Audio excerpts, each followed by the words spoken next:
Loving without needing recognition, the silent power of hidden grace. To love without needing recognition is to enter into one of the deepest mysteries of agape.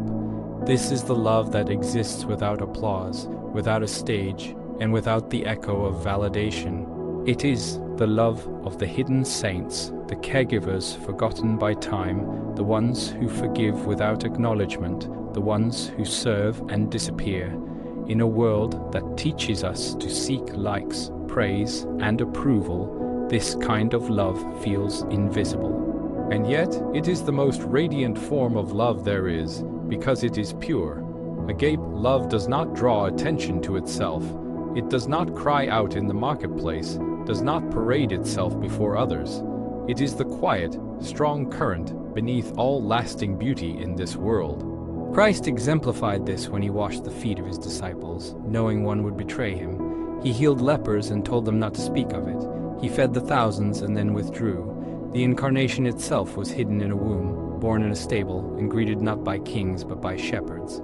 This is the pattern of love, humble, hidden, holy. Recognition is not wrong. It is human to want to be seen.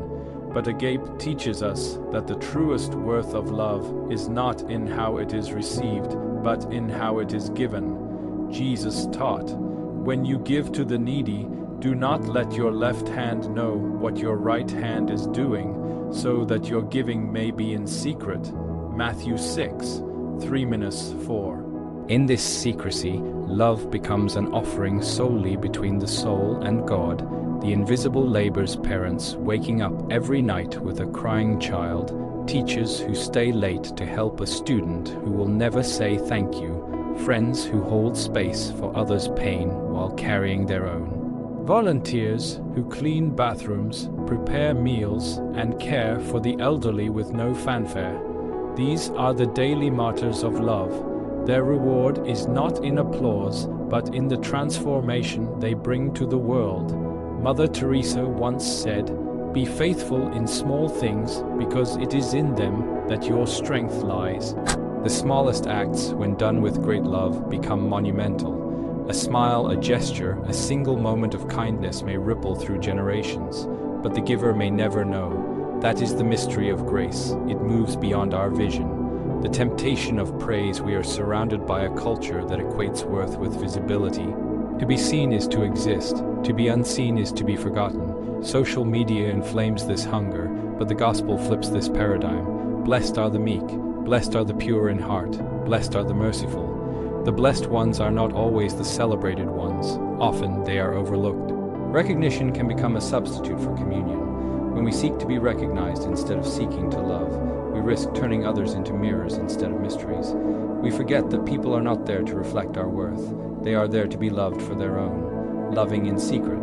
The saint's way, Saint Thérèse of Lisieux, the little flower, embraced a life of obscurity.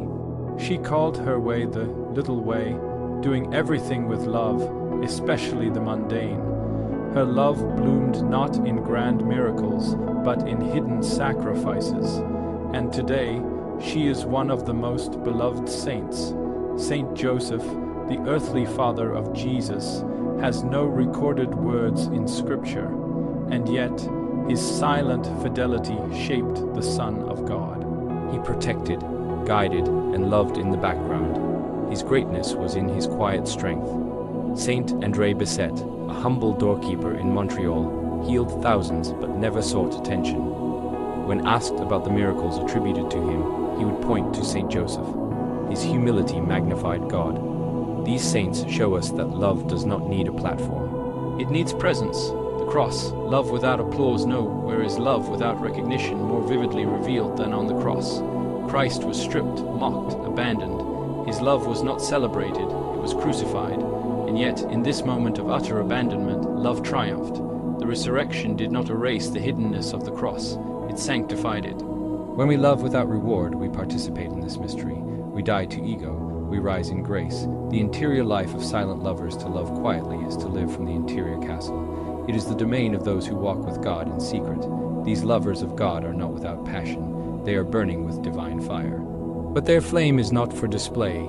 It is for light, for warmth, for endurance. St. Catherine of Siena said, Be who God meant you to be, and you will set the world on fire. But sometimes that fire is hidden in the hearth of a home, in the silence of a prayer, in the simplicity of a task done well. The world may not see the flame, but heaven sees. Psychological strength of silent love from a psychological perspective. The capacity to love without recognition reveals deep emotional maturity. It reflects an integrated self, one whose sense of worth is not contingent on external validation. Secure attachment, self-giving empathy, and a deep moral conscience are hallmarks of this capacity. This is not passivity, it is strength. Those who love without needing to be seen are often those who have faced profound suffering and emerged with wisdom. Their love is not performative, it is generative. Social implication societies are not held together by policies alone, but by countless acts of unrecognized love. The mother waking early to prepare breakfast. The nurse offering a kind word in a sterile room. The janitor who notices a child crying. These are the unseen architects of civilization. They may not write history, but they preserve its soul. If every act of silent love ceased, the world would crumble. The hidden beauty of God himself is hidden. He is in the whisper, not the whirlwind. He dwells in bread and wine. He abides in the poor, the imprisoned, the ill. To love without recognition is to mirror this divine hiddenness. It is to say, let it be enough that God knows. The Blessed Virgin Mary treasured things in her heart. She did not seek recognition, and yet her fiat, let it be to me according to your word, echoes through all eternity. Eucharistic love. The Eucharist is the supreme act of hidden love. It is Christ, fully present, in a form most humble. He is not adored by the crowds, but adored in silence. Every time we love without reward, we become Eucharistic. We become bread for the world. Conclusion. The crown of the unseen loving without needing recognition is not lesser love. It is the crowning love. It is the love of God himself, and those who live this way are not forgotten. Their names are carved in heaven. Their works endure. Let us love in secret. Let us serve in silence. Let us become invisible light in a darkening world. For in the end, the only recognition that matters is the voice that says, "Well done, good and faithful servant." This is love without a stage. This is glory without applause. This is agape incarnate.